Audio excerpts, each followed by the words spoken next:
Hello, dear students. Welcome to the session. Daily slide by Department of School Education, Class 10 plus 2, Section C. Name of the chapter is The Barbers Trade Union, written by Mulk Raj Anand. Let us discuss long answer type questions. Give a brief character sketch of Chandu. My dear students, this is the most important question of the chapter. Answer: Chandu was a barber boy. Chandu एक नाई लड़का सी. He was the narrator's friend. He was an expert in catching wasps and making kites. ਉਹ ਲੇਖਕ ਦਾ ਦੋਸਤ ਸੀ ਅਤੇ ਉਹ ਪਰਿੰਡਾ ਫੜਨ ਅਤੇ ਪਤੰਗ ਬਣਾਉਣ ਦੇ ਵਿੱਚ ਮਾਹਿਰ ਸੀ. He belonged to a low caste.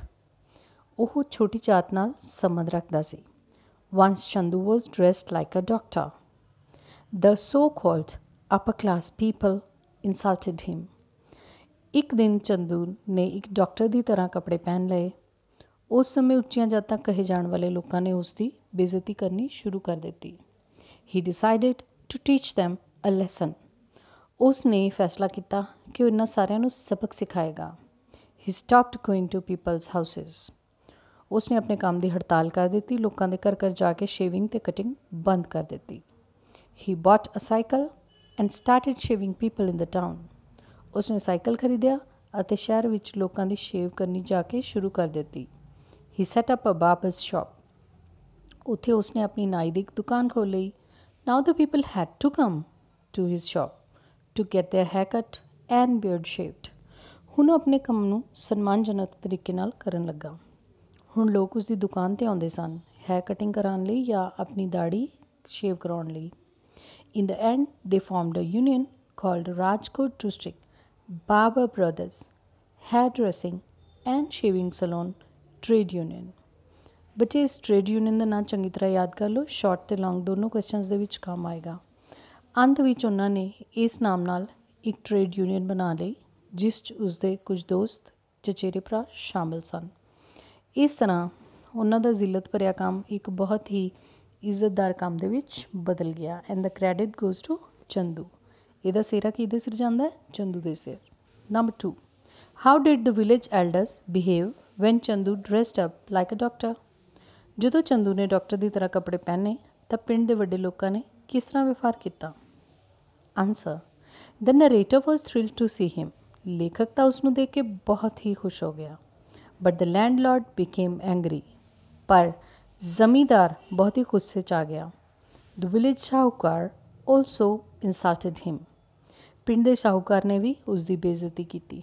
He said that he should wear only cheap clothes which suit his class. ਉਸਨੂੰ ਉਹਨਾਂ ਨੇ ਇਹ ਕਿਹਾ ਕਿ ਉਹ ਹਮੇਸ਼ਾ ਫਟੇ ਪੁਰਾਣੇ ਕੱਪੜੇ ਪਾਵੇ ਜਿਵੇਂ ਕਿ ਉਸ ਦੇ ਤਬਕੇ ਦੇ ਲੋਕਾਂ ਨੂੰ ਪਾਉਣੇ ਚਾਹੀਦੇ ਹਨ. Question number 3, give a brief character sketch of Chandu's mother. Answer: Chandu's mother is an interesting character in the story.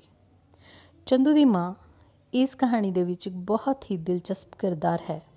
Shri was about 60 years old. 60 ਸਾਲ ਦੀ ਉਹਨਾਂ ਦੀ ਉਮਰ ਹੈ. She was an ill tempered lady. ਉਹ ਬਹੁਤ ਹੀ ਇੱਕ ਗਰਮ ਸੁਭਾਅ ਦੀ ਔਰਤ ਹੈ. He belonged to a low caste and dared to see high class people in her own way. ਉਹ ਛੋਟੀ ਜਾਤ ਨਾਲ ਸੰਬੰਧਿਤ ਸੀ ਅਤੇ ਵੱਡੀ ਜਾਤ ਦੇ ਲੋਕਾਂ ਨੂੰ ਆਪਣੇ ਹੀ ਤਰੀਕੇ ਨਾਲ ਦੇਖਦੀ ਸੀ. She was always kind to the narrator. ਲੇਕਿਨ ਲੇਖਕ ਨਾਲ ਉਹ ਹਮੇਸ਼ਾ ਹੀ ਦਿਆਲੂ ਹੁੰਦੀ ਸੀ. She loved her son. ਆਪਣੇ ਬੇਟੇ ਚੰਦੂ ਨੂੰ ਬਹੁਤ ਪਿਆਰ ਕਰਦੀ ਸੀ. When Chandu started shaving people in the town and earned more money, she became happy. ਜਦੋਂ ਚੰਦੂ ਸ਼ਹਿਰ ਵਿੱਚ ਲੋਕਾਂ ਦੀ ਸ਼ੇਵ ਕਰਨ ਲੱਗਾ ਅਤੇ ਜ਼ਿਆਦਾ ਪੈਸੇ ਕਮਾਉਣ ਲੱਗਾ ਤਾਂ ਉਹ ਬਹੁਤ ਖੁਸ਼ ਹੋ ਗਈ. Next question. Why did Chandu go on a strike? What was the result of the strike? Chandu ਹੜਤਾਲ 'ਤੇ ਕਿਉਂ ਚਲਾ ਗਿਆ? ਉਸ ਹੜਤਾਲ ਦਾ ਕੀ ਨਤੀਜਾ ਹੋਇਆ? Answer: Chandu was the son of a barber. Chandu ਇੱਕ ਨਾਈ ਦਾ ਬੇਟਾ ਸੀ. When the village elders insulted him, he decided to teach them a lesson. ਜਦੋਂ ਪਿੰਡ ਦੇ ਵੱਡੇ ਲੋਕਾਂ ਨੇ ਉਸ ਦੀ ਬੇਇੱਜ਼ਤੀ ਕੀਤੀ ਤਾਂ ਉਸਨੇ ਉਹਨਾਂ ਨੂੰ ਸਬਕ ਸਿਖਾਉਣ ਦਾ ਫੈਸਲਾ ਕਰ ਲਿਆ. He bought a second hand cycle. ਉਸਨੇ ਇੱਕ ਪੁਰਾਣੀ ਸਾਈਕਲ ਖਰੀਦ ਲਈ. He started going to the city to shave people there. ਸ਼ਹਿਰ ਵਿੱਚ ਜਾ ਕੇ लोकां दी शेव करन लगा। He told that he was on strike. उसने पिंड 'ਚ लोਕਾਂ ਨੂੰ ਕੀ ਕਿਹਾ ਕਿ ਮੈਂ ਤਾਂ ਹੜਤਾਲ 'ਤੇ ਹਾਂ। He stopped shaving village people. ਜੋ ਲੋਕ ਉਸ ਦੀ ਇਨਸਲਟ ਕਰਦੇ ਹਨ ਉਹਨਾਂ ਦੀ ਸ਼ੇਵਿੰਗ ਕਟਿੰਗ ਉਸਨੇ ਬੰਦ ਕਰ ਦਿੱਤੀ। All looked funny because of their unshaved faces. ਤੇ ਬਿਨਾਂ ਸ਼ੇਵ ਕੀਤਿਆਂ ਬਿਨਾਂ ਕਟਿੰਗ ਕੀਤਿਆਂ ਸਾਰੇ ਬਹੁਤ ਹੀ ਹਾਸੋਹੀਣੇ ਲੱਗਣ ਲੱਗੇ। He opened a shop and they had to come to his shop for the services. ਹੁਣ ਉਸਨੇ ਆਪਣੀ ਇੱਕ ਦੁਕਾਨ ਖੋਲ੍ਹ ਲਈ ਅਤੇ ਹੁਣ ਜਿਸ ਨੂੰ ਵੀ ਉਸਦੀ ਸੇਵਾ ਚਾਹੀਦੀ ਹੁੰਦੀ ਉਸਨੂੰ ਉਸਦੀ ਦੁਕਾਨ 'ਤੇ ਆਉਣਾ ਪੈਂਦਾ ਅਤੇ ਬੇਇੱਜ਼ਤੀਆਂ ਦਾ ਸਿਲਸਿਲਾ ਉੱਥੇ ਹੀ ਖ਼ਤਮ ਹੋ ਗਿਆ। ਇਨ ਦਿਸ ਵੇ ਚੰਦੂ ਗॉट ਰਿਸਪੈਕਟੇਬਲ ਪੋਜੀਸ਼ਨ। ਇਸ ਤਰ੍ਹਾਂ ਚੰਦੂ ਨੇ ਆਪਣਾ ਇੱਕ ਸਨਮਾਨਜਨਕ ਸਥਾਨ ਬਣਾ ਲਿਆ।